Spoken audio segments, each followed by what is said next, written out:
This is A New Angle, a show about cool people doing awesome things in and around Montana. I'm your host, Justin Angle. This show is supported by First Security Bank, Blackfoot Communications, and the University of Montana College of Business. Hey folks, welcome back, and thanks for tuning in.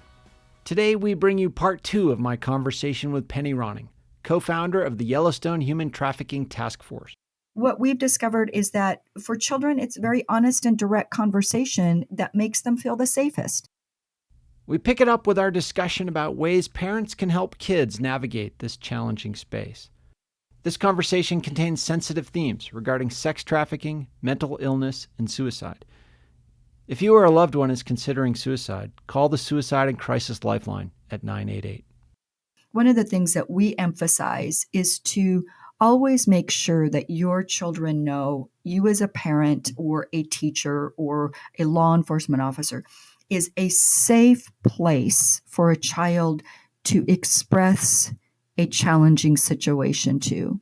No matter what that challenging situation may be, the parent, the teacher, law enforcement, they are a safe place to take that challenging situation to. Some of the things that we share with parents is that, one, we encourage no smartphones, no social media until 16. Sure. There are phones that are out there, cell phones that are out there that have controls for parents that can still text and can still have communication with family and parents, but don't have access to the internet. We also encourage parents to make sure that whatever the smart device is in the home, that it's understood in the home that every single smart device, from the tablets, the iPads, the cell phones, whatever it may be, those are owned by the parents. To use those smart devices, you request permission from the parents to use them. No smart devices in bedrooms ever or behind closed doors ever. No smart devices, especially at night, behind closed doors, that when a child goes to bed, when a minor child goes to bed, that the smart devices are put in a secure place that the parents have control of. And really practicing that from a very young age. And then that becomes normal within the family.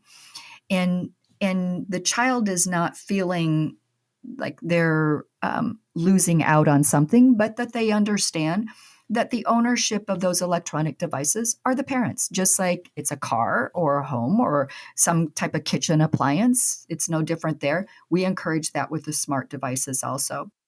We are letting our children go forth into the digital world with no restrictions. There's no Correct. policy, as we mentioned before, but also parents are just handing them these devices and saying, go.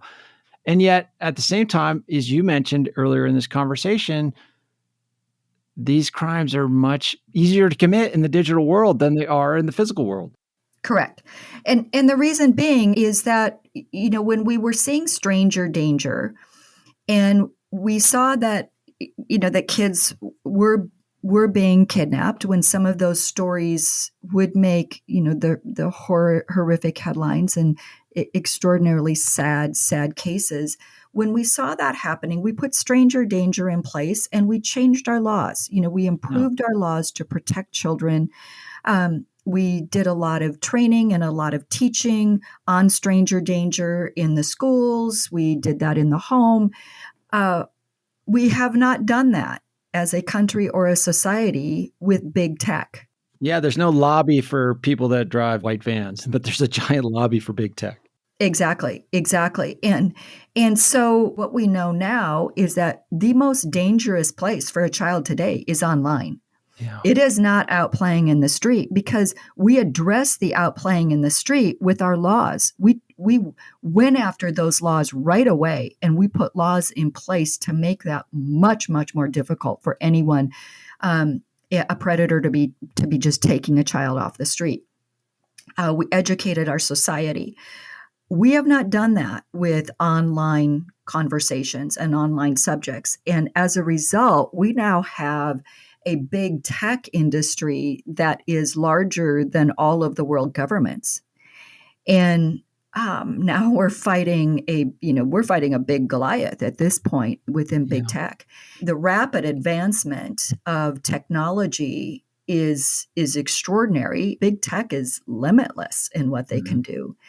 And we need to get all governments, whether it's the United States or other governments involved throughout the country, which is the area in which we work as well with our task force. But we need to get all governments looking at big tech and reining in big tech, because this isn't just a problem in the United States, it's a problem worldwide.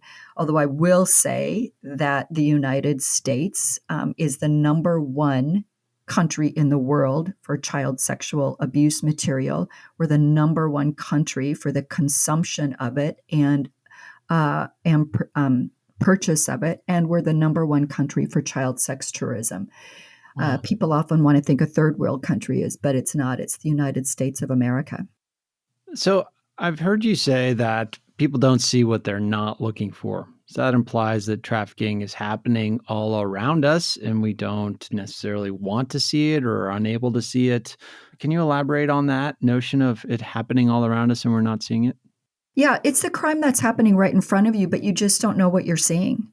And that even goes for law enforcement. It goes back to, are we training, are we doing enough training within law enforcement, within our industries, to identify what human trafficking looks like? And those are some of the things that I'll share with you. What are you going to be looking for? And this is what we talk about in our training. So especially when we're talking about sex trafficking, and especially if it's a sex trafficking of a minor, you're going to be looking for a relationship that doesn't quite seem right, that gives you a gut check, or the hair comes up on the back of your head like, that younger person with that older man or that older female, that relationship doesn't seem to be the relationship that the older individual is stating it's in. This would be like at a hotel if there's having communication with someone at the front desk, or a coffee shop, or a retail place, or a hair salon, any type of place where a predator, a trafficker may take a victim. The trafficker is typically going to be the one doing all of the talking. And so that's another thing to look at. Is there an individual there that appears to be submissive, not giving you eye contact, isn't the one speaking, isn't able to tell you what they want or don't want? The other older individual is doing all the talking and seems to have control of the situation. Uh, is there an individual that you may be a medical provider and you're a nurse or you're a doctor in an emergency room, and this person presents themselves and they don't actually know where they're at? They don't know what city that they're in. They're a little Okay. bit disoriented as to the day. They appear that they haven't slept. There may be physical abuse that you can actually see. Maybe you're a teacher and you observe behavior that's changed in a child, where that child is falling asleep in class now, and that child's grades went from being good in the A's, B's, high C's, and now Mhm. their grades have dropped. Uh, Maybe there's clothing on a friend that, wow, how did that friend afford that purse, those shoes, that bag? Um, Things that just changed within the behavior, things that changed within the way that this individual is speaking. They've either become very submissive or they've shut down, they're quieted. Maybe you don't see them as much as you used to see them. Those are some of the things that we encourage people to look for, especially young people. A chronic runaway, waits for permission to speak, inappropriate clothing for the weather.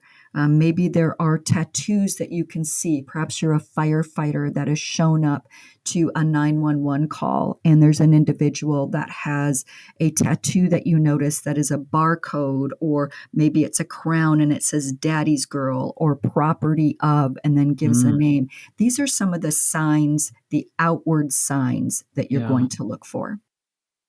So some of those signs seem rather explicit and others seem, a little murkier, the Mhm. sensation that something might not seem right or look right. I mean, that gets into tricky terrain when we're talking about, our biases, implicit and otherwise, making judgments about people with incomplete information. How do you suggest people sort of navigate that and have a sense for whether or not it makes sense to act on those suspicions? Human trafficking is a crime of violence. So Yes. you put yourself into the perspective of a victim who's been a victim of violence. And I'm going to ask you this back, do you really think that you, as a person who's been raped and beaten and you've been sold multiple times, do you think that you're going to perceive that the perception of you is going to be the same as someone who just culturally doesn't give eye contact? I think you're going to have two distinctly different individuals. I'd agree. I think what you're describing is an actual distinction. However, that given our cultural moment, I think that a listener might reasonably hear this and think, "Ooh, I don't know if I want to make judgments based on what I see without complete information." And I guess one way to maybe navigate that is like, what's the appropriate action for somebody to take when they are confronted by a suspicious situation? Never confront a suspected trafficking situation. To answer your question, what we say and we highly encourage is make the call and let's hope you're wrong. We Okay. want you to be wrong. But the lack of not making a call and your gut may have been right that something was off of what you just saw, or if you're a medical professional, or you're a barista, or you're working at Walmart, or wherever you might be working, and something you saw instinctively said to you, that did not seem right. Something seems so off about that. We encourage you, make that call. And the call we would tell you to make is to your Montana DOJ and also the FBI. We encourage those two calls first. If you see a situation where you think it's life and death and you know it's an emergency situation, then you call 911. But if it's something that you suspect, again, you never approach that situation. You could put that victim in greater danger, or any of the people around you or yourself in greater danger. So we just encourage you to get as much information, in your eyes and your ears as you can, and quietly move away and make a phone call to the Montana Department of Justice and to the FBI. So those are the two places that we would encourage you to call first and foremost, because those two agencies have dedicated agents for human trafficking, and they'll make sure that those agents get those phone calls. And I suppose, Penny, we should talk more explicitly about your organization, the Yellowstone Human Trafficking Task Force. What is it? How did it come to be? Yeah, give us the lowdown on the organization. So we started in 2016. I had moved back to Montana to help take care of my mom, who had become ill. And I wanted to get involved in this community of Billings that, had raised me. So I wanted to get involved and do something and give back to my community. So I became a CASA advocate, a court-appointed special advocate for abused and neglected children. My very first case was with a young female whose mother had died when she was young and her father had abandoned his family when she was 2 weeks old. She did not want to be in the foster care system, which most young people don't want to be. Right. It's not always the best place to be. And she was really challenged to be in this system, and unfortunately, it was where she needed to be. And she ends up with me as her CASA advocate. And long story short of it all, she ran away. And I very naively believed that the Billings Police Department and Child Protective Services would go look for her. What I learned is that they didn't have the resources to go look for her. They were underfunded, understaffed, overwhelmed, had so many cases. They had no manpower to go look for this child. And I had to go look for her. So I had to put all of the training that I had been, that I'd received from CASA, put it into place, and found her. And sadly, she had been drugged and raped during that time. And we got her back into a good therapeutic foster home. took a long time to get her into that therapeutic foster home, but we eventually got her into that.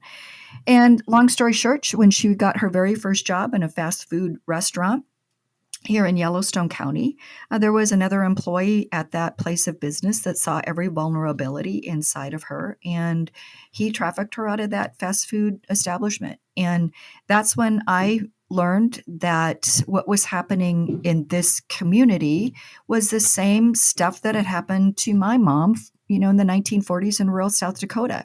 And I started to learn about the underbelly of this community that raised me, and then started to learn the broader aspects of trafficking in Montana. We'll be back to my conversation with Penny Ronning after this short break. A New Angle is proudly presented by First Security Bank, Blackfoot Communications, and the University of Montana College of Business. This show does not happen without these pillars of our community, and I'm so grateful for their support and encouragement. And speaking of support, have you checked out our new website yet? anewanglepodcast.com. There you can support our show directly with a variety of subscription options. Subscribers get access to bonus episodes, additional segments, writings, and other benefits. So check it out at anewanglepodcast.com. This is John Twiggs with Montana PBS, and you're listening to A New Angle. Welcome back to A New Angle. I'm speaking with Penny Ronning about human trafficking and its prevalence in Montana. So our task force began in 2016. We've since grown to be the largest task force working on human trafficking issues in the state of Montana. We've helped develop and create and put out 4 other task forces throughout our state. We work at the state level on legislation and with different communities throughout our state, and we work at the federal level on federal legislation as well now.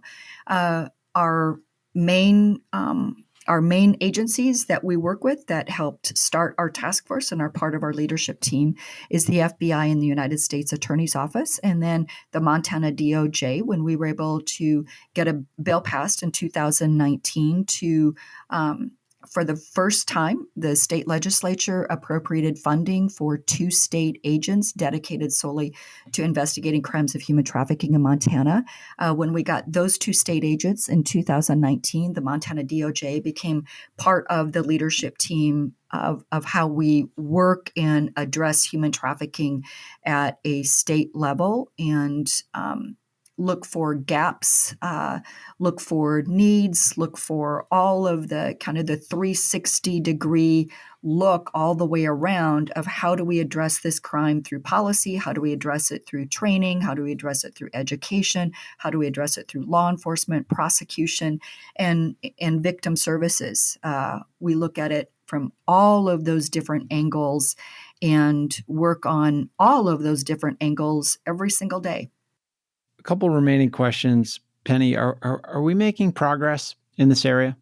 Yes, we are. Human trafficking data is among the hardest to collect. That's one of the biggest questions that we get asked is, can you give us data on human trafficking? Yeah. The reason why it's so hard to give that kind of data, because people typically want to know about case numbers and who's being trafficked and things like that. The reason that it's so hard is there's not one single agency that collects all that data. So when you think about law enforcement, you've got all of the different jurisdictions of law enforcement. So you have your local police, you have your sheriff, you have your highway patrol, you have your Homeland Security, FBI, you have tribal, you have BIA, you have all the different jurisdictions of law enforcement that collect their own data. There's not one central agency that collects all of that government data. Then you have your nonprofit organizations like YWCA's, Haven in Bozeman, Tumbleweed in Billings. They all work with different victim populations. So they're going to have their own distinct numbers, and they don't have a central collection agency for that kind of data either. So that's why it's so difficult. Plus the fact, when you think about this crime being prosecuted, what often happens at the prosecution level is there'll be a plea deal. So perhaps the trafficking portion will be pled out because the prosecutor knows that they can get maybe 30 years or 10 years or 20 years, whatever it may be, for one of the other crimes that's going to be very easy to either convict on, or they won't have to bring in a victim of human trafficking to testify. They will oftentimes plead that trafficking charge out to protect those victims. And so there you've got a challenge set before you on how do you collect that data when that charge has now been pled out. So you have that challenge for collecting data. So the question that you asked, are we making progress? Right. One of the areas that we said, okay, we have to figure out, is what we're doing working? So how are we going to figure that out? And I will share with you, if you just bring smart people together to a table and put them around that table and have them throwing ideas out there, you're going to get a lot of really good ideas. And that's some of what we did. And one of the things that the FBI did early on is they started to set a standard by ads that were being placed online on different websites throughout the state. So what they did is ran an analytic for 1 year from 2016 to 2017 to see how many ads were being placed selling human beings for sex in Montana. So they looked at the top 6 websites. They set the standard, said, okay, here's the bar. We're doing this first analytic now. Here's where we know we've got this number of ads that are out there selling human beings for sex. And we've done that periodically now. We've ran those same analytics, and we're watching those numbers drop. So we're watching the ad numbers significantly drop. So we know we're doing well in the area of policy and law enforcement and community members making those calls to giving tips. So we know we're doing well there. The other numbers we've started to collect for our data is prior to the task force starting in 2016, Montana had one federal conviction on human trafficking, and that was in 2015. We got as the state, we got our very first federal agent within the FBI dedicated to investigating crimes of human trafficking in 2016, same year we started our task force. Same year that the FBI and the United States Attorney's Office became part of this leadership team to say, okay, how are we really going to impact and address these crimes? So what we were able to do is look at that data. And then in 2019, when we got our first 2 bills passed, and then we've gotten some of our bills passed every year. 2023 was a good year and a challenging year in the state legislature.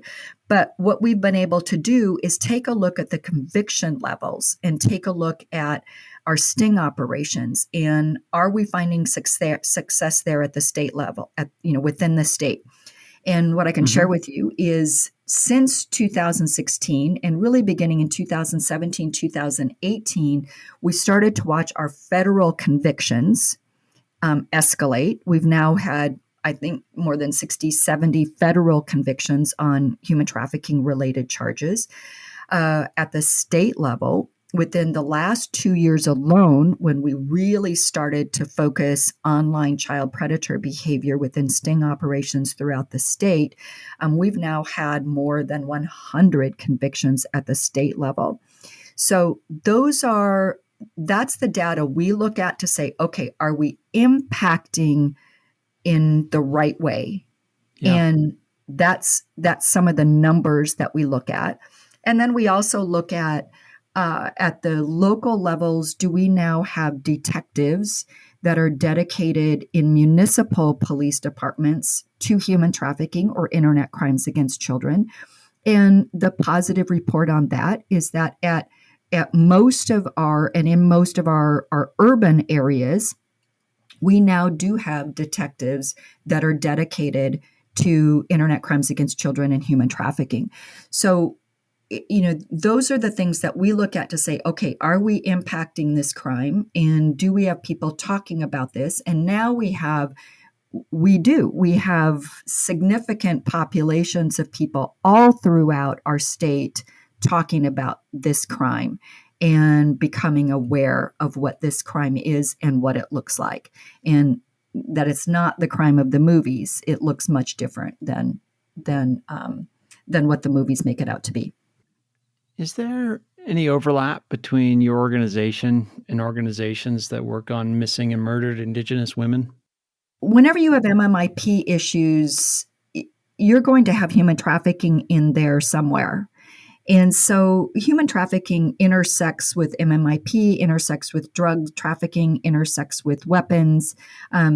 You're always going to have human trafficking in there somewhere in all of those different crimes.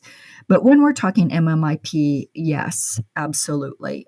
Those are areas and issues that we work on. And one of our members will actually be going to Washington, D.C. next month to talk with the leadership of the FBI to say, how can we better address MMIP issues from the federal level? And what many folks don't know is that the Billings area is the number one area in the entire country for MMIP cases, MMIP interviews. This is the hotbed for MMIP issues in the entire country, is, the community in which I live and the area in which I live. But the entirety of our state. Billings intersects really throughout the whole state. If we're talking Fort Peck or Fort Belknap or Browning, over in your area, over by Polson, some way or another, that crime is going to intersect through Billings in some way, shape, or form.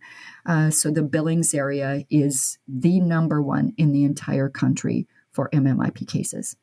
So, Penny, we've given listeners a lot of on-ramps to sort of understand the issue and its various manifestations and things they can do if they see it and so forth. As we close, any final pieces of advice for a listener who's learning about trafficking and wants to do something to help be a part of solutions? The big thing is, don't be afraid to have hard, challenging conversations. These are the conversations that we need to have. Some parents are afraid that they're going to intimidate their children or scare their children. And what we've discovered is that for children, it's very honest and direct conversation that makes them feel the safest. And we would encourage that with parents. We encourage you to go to our website. Our website is probably the area where you're going to get the most information about human trafficking in the state of Montana. So we encourage you to visit yhttf.org, Yellowstone Human Trafficking Task Force.org, but it's just yhttf.org. If you see something or if you hear something that just doesn't feel right, make that call. Do not be afraid if you are wrong. We would much rather you be wrong and make that call than be silent and you were right. Penny, thank you so much for sharing all of this information. And more so, thank you for the work you do. You are improving the state, improving the lives of those of us who live here and well beyond. So thanks for telling us about it today. Thank you so much. And thank you to all of your listeners for sticking with us in some challenging topics. Thanks for listening to A New Angle. If you like what we do and want to support us directly, please consider a subscription at anewanglepodcast.com. A New Angle is recorded at Studio 49, a generous gift from UM alums Michelle and Lauren Hansen. Our presenting sponsors are First Security Bank, Blackfoot Communications, and the University of Montana College of Business. Kelly Larson is our producer. Maddie Jordan is our production assistant. VTO, Jeff Ament, and John Wicks made our music, and Jeff Meese is our master of all things sound. Thanks a lot, and see you next time.